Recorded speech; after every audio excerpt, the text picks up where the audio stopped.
Buddhism बढ़िया है कि भगवत गीता बढ़िया है, दोनों में से क्या ज्यादा बढ़िया है, आज इस वीडियो को देख करके आप समझ जाएंगे, इसलिए पूरा देखिएगा।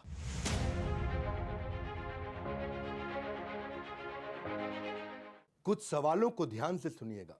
अगर भगवान ने हमें बनाया है तो वो हमें इतना दुख क्यों देते हैं? अगर उसी भगवान ने हम सबको बनाया है तो आपस में इतनी नफरत क्यों है? मैं तो एक अच्छा इंसान हूं, अच्छे लोगों के साथ बुरा क्यों होता है? एक दिन सबने संसार छोड़ के जाना है, तो किसी के जाने से फिर मुझे दुख क्यों होता है? ये सारे सवाल आज से 2500 साल पहले, अगर एग्जैक्ट कहूं तो 2600 साल पहले एक इंसान के मन में आए थे, जिनका जवाब ढूंढने के लिए उसने रातों रात अपना महल छोड़ दिया था। नमस्कार, विवेक बिंद्रा बोल रहा हूं, फाउंडर एंड सीईओ बड़ा बिजनेस.com। खड़ा होकर आ गया हूं एक के बाद एक, हर संडे को सुबह 8 बजे पावरफुल केस स्टडी लेके आ रहा हूं। और आज बात करेंगे श्री गौतम बुद्ध की, द फाउंडर ऑफ बुद्धिज्म। जिस समय गौतम बुद्ध बैठ करके मेडिटेशन करते थे, उस समय खूंखार से खूंखार जानवर, शेर, हाथी, चीता, हिरण आप आसपास आकर के बैठ जाते थे। वहीं जिराफ, जेब्रा, मंकी, वुल्फ, जो भी जानवर हो वो आकर के बैठ जाते उनके मेडिटेशन के आसपास। ना उनको हार्म पहुंचाते थे, ना आपस में लड़ते थे खतरनाक पशु भी। कल बुद्ध पूर्णिमा का दिन है, इसीलिए आज गौतम बुद्ध का स्मरण करने के लिए हम लोग आए हैं। वो निर्वाण जो गौतम बुद्ध ने प्राप्त किया, उनके साथ में आज मैं कुछ सुंदर कहानियां बताऊंगा, जीवन बदल देंगी, जीवन बदल देंगी आज ये कहानियां। लॉर्ड बुद्धा ये 9वें इनकारनेशन थे भगवान कृष्ण यानी कि भगवान विष्णु के मत्स्य, वराह, कूर्म, वामन, नरसिंह, राम, बलराम, परशुराम, बुद्ध, कल्कि। बुद्ध मतलब 9th इनकारनेशन, कल्कि अभी आने हैं। तो आज हम बुद्धा की बात करेंगे, उनकी शुरुआतों के दिन की पहली कहानी, जिस कहानी का नाम है दुखालयम अशाश्वतम। क्या है कहानी? है महाराज शुद्धोदन, सम्राट शुद्धोदन और उनकी महारानी महामाया, इनके पुत्र थे गौतम बुद्ध।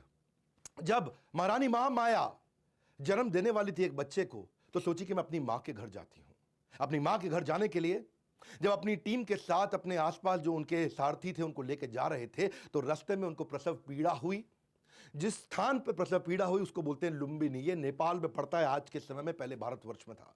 लुंबिनी में एक पेड़ के नीचे उन्होंने गौतम बुद्ध को जन्म दिया। आज भी वहां पे लगभग 12 लाख टूरिस्ट हर साल जाते हैं, फॉरेन टूरिस्ट पूरी दुनिया से, और खास तौर से इंडिया, थाईलैंड, श्रीलंका, चाइना।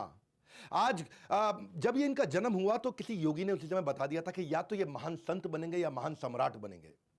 महाराज सम्राट शुद्धोदन ने जब बात सुनी तो उन्होंने सोचा कि ये महान सम्राट बनने चाहिए, संत नहीं।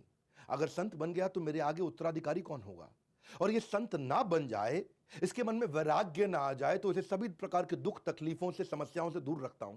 जब ये कभी दुख देखेगा ही नहीं तो उसके मन में वैराग्य आएगा ही नहीं। तो उन्होंने उनको महल के अंदर, राजमहल के अंदर ही पालन पोषण किया। बहुत सुंदर अप्सरा जैसी खूबसूरत एक देवी के साथ उनका विवाह भी कर दिया। 19 साल की उम्र में उनका विवाह हो गया और ये कभी राजमहल से बाहर निकले नहीं। सारी सुख सुविधा, सारे फूड, क्लोथिंग, प्लेजर वहीं इनको मिल जाते थे। गौतम बुद्ध अभी घर पे सब ठीक चल रहा था, तो एक समय आया जब इनके पिता को कहीं ट्रैवल पर निकलना था। उस दिन अचानक ये भी अपनी कुछ टीम को बोले कि मुझको लेकर के शहर घुमा के लाओ। जब इनको शहर घुमाने लेके गए तो रास्ते में ये हैरान हो गए टूर में देख करके, एक आदमी अजीब सा बैठा हुआ। इन्होंने पूछा सारथी से, ये कौन है? बोला ये बूढ़ा आदमी है। बोला क्या हुआ, इसको देख के अजीब सा लग रहा है?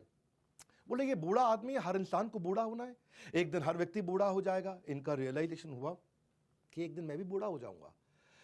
आगे गए तो उन्होंने देखा कि एक आदमी कराह रहा है, सड़क पर लेटा हुआ है। उन्होंने पूछा क्या हुआ? बोले ये बीमार है।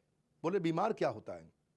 बोले बीमार, क्योंकि पहली बार निकले अपने राजमहल से बाहर, तो बोले बीमार मतलब जब बीमारी लग जाती है, हर आदमी को बीमारी लगेगी। उन्होंने पूछा मुझको भी लगेगी? बोला हाँ लगेगी। और आगे गए तो राम नाम सत्य है, इस प्रकार एक शव यात्रा जा रही थी। उन्होंने पूछा ये क्या हुआ? बोला किसी का देहांत हो गया है, इसकी मृत्यु हो गई है। उन्होंने बोला वो क्या होता है? बोला हर व्यक्ति का देहांत होता है, मृत्यु होती है। इन्होंने कहा क्या मेरी भी हो जाएगी? बोला आपकी भी होगी। उस दिन गौतम बुद्ध ने रियलाइज किया कि मैं यहां क्या कर रहा हूं, इन सब प्लेजर्स और नॉनसेंस में मैं कर क्या रहा हूं, मैं क्यों अपना समय बर्बाद कर रहा हूं? अगर हम सब ने जन्म, मृत्यु, जरा, व्याधि, ये चारों तकलीफें, यानी कि जन्म होना, उनकी डेथ होना, बीमारियां आना, बुढ़ापा आना, ये सबके साथ होगा। अगर तकलीफें, बुराइयां, परेशानियां सबके साथ आएंगी तो इसका मतलब क्या मैं यहां पे बैठ के आराम करता रहूं? यहां तो इसका अर्थ यह हुआ कि हमारे को जीवन मिला किसी हायर पर्पस के लिए। ये अपने आप को रोक नहीं पा रहे थे, छोड़ना चाहते थे, ये बाहर निकलना चाहते थे बहुत दिन से। वैसे तो योगी महात्मा ने पहले बता दिया था ये महान संत या महान सम्राट बनेंगे, तो उनके संत के लक्षण बाहर आने लगे। ये घर पे रह करके इनको स्ट्रगल होने लगा, ये पत्नी के साथ, इनको बच्चे के साथ में वो सुख नहीं मिल रहा था। ये इन सारे प्रश्नों का उत्तर ढूंढना चाहते थे, जो प्रश्न मैंने आपको बताए, जिसके लिए ये निकलना चाहते थे, नहीं निकल पा रहे थे। पर एक दिन रात को चोरी छिपे चोर की तरह चुपचाप उठे, पीछे मुड़ के नहीं देखे, निकल गए। पीछे मुड़ के नहीं देखे, क्योंकि उनको मालूम था पीछे मुड़ूंगा तो मेरे पुत्र का प्रेम और मेरी पत्नी, धर्म पत्नी जिनसे बहुत प्रेम करते थे, वो उनको वापस खींच लेगा। ये चुपचाप निकल गए।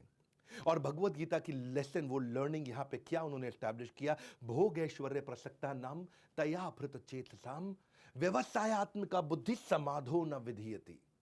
जिस व्यक्ति की फोकस्ड बुद्धि नहीं है, समाधो न विधीयति, वो कभी भी समाधि में प्रवेश नहीं कर सकता। वो व्यक्ति जो भोग में और ऐश्वर्य में लगाए, तो उस दिन उन्होंने भोग और ऐश्वर्य त्याग दिया। इनका कहना था, भगवत गीता का 13वें अध्याय का 9वां श्लोक, जन्म मृत्यु जरा व्याधि दुख दोषानुदर्शनम अनुदर्शनम अनुदर्शनम। इन्होंने सारे दुखों को, उसका अनुदर्शन, उसका दर्शन किया, उसको समझा, उसको पहचाना कि इस जीवन के अंदर जन्म मृत्यु जरा व्याधि, ये बहुत बड़े बड़े दुख हैं। अब ये निकल पड़े अपनी आध्यात्मिकता की खोज की यात्रा में। कई महीने साल बीत गए। आपको एक कहानी सुनाता हूं। एक आउटकास्ट वुमेन, जिसको बोलते हैं अछूत साधारण समाज के अंदर, वो रास्ते में एक मटका लेकर के ठंडा शीतल जल चलते चली जा रही थी। धूप का दिन था, बहुत गर्मी थी। भगवान बुद्ध ने उसको रोका, कहा कि क्या तुम मुझे थोड़ा जल पिला सकती हो? बोली, ब्राह्मण मुझसे जल मत मांगिए, क्योंकि ये योर होलीनेस, मैं कंटामिनेटेड हूं, मैं दूषित हूं। उन्होंने पूछा, बोल के दूषित कैसे हो? बोले, क्योंकि मैं आउटकास्ट हूं, मैं लो कास्ट हूं, मैं नीची जाति की हूं। इन्होंने कहा, मैंने पानी मांगा है, तुम्हारी जाति को नहीं मांगा है, जाति नहीं पूछी तुम्हारी। वो बोले, हे ब्राह्मण, लेकिन मैं तो आउटकास्ट हूं। तो वहीं गौतम बुद्ध ने जवाब दिया, वो इंसान जो खुंदक खाता है, गुस्सा खाता है, लालची है, ईर्ष्या रखता है, द्वेष रखता है, बेशर्म है, जिसमें बुराइयां हैं, बेईमान है, पाखंडी है, वो नीची जाति का है। जाति जिसमें जन्म हुआ वो डिफाइन नहीं करती। और यही lesson Buddhism and Bhagavad Gita आज जो बात कर रहे हैं, चातुर्वर्ण्यम मया सृष्टम गुण कर्म विभागश, गुण कर्म विभागश, कि जो वर्ण है आपका, वो गुण और कर्म पे विभाजित है। आपके क्या गुण आप डिस्प्ले कर रहे हैं और कैसे कर्म है आपके, ये जन्म विभागश नहीं है, ये गुण कर्म विभागश। तो गौतम बुद्ध ने क्या कहा, मनुष्य जन्म से नहीं बल्कि कर्म से शूद्र या ब्राह्मण होता है। कोई भी मनुष्य अपने कर्मों से महान बनता है, अपने जन्म से महान नहीं बनता है। दोबारा याद दिलाया तो उन सारे के सारे धर्मों में इतना कुछ सीखने के लिए है। और बुद्धिज्म और भगवत गीता दोनों न केवल पैरेलल हैं, बल्कि सीक्वेंशियल भी हैं और पैरेलल भी है, इंटरवोवन है। दोनों में एक जैसी सुंदर से सुंदर शिक्षाएं हैं। इसलिए मैं दोनों का सामंजस्य आपको इस वीडियो में पूरा बताऊंगा। तीसरी कहानी, ये एक देवी जी के घर पे कुछ भोजन करने गए, उनसे भिक्षा ग्रहण करने गए। वो उनकी शिष्या थी। और जब वहां पे कुछ नौकरानी आकर के कुछ खाना परोस रही थी, भोजन परोस रही थी, तो वो एक नौकरानी से बड़ा बर्तन भोजन का नीचे गिर गया। भोजन फैल भी गया, नीचे गिर गया। और उसने मालकिन की तरफ देखा, मालकिन मुस्कुराई, बोली, कोई बात नहीं, दूसरा बर्तन ले आओ। तो ये परेशान हो गई, बोली, मेरी मालकिन ने मुझे कुछ डांटा नहीं, मुझ पे चिल्लाया नहीं, शोर नहीं किया।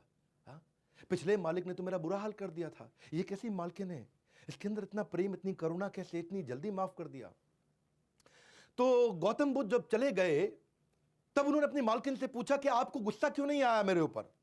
तो मालकिन प्रेम से मुस्कुरा के बोली, अपने ब्लाउज से एक साइड से एक कागज निकाला और चिट्ठी दिखाई।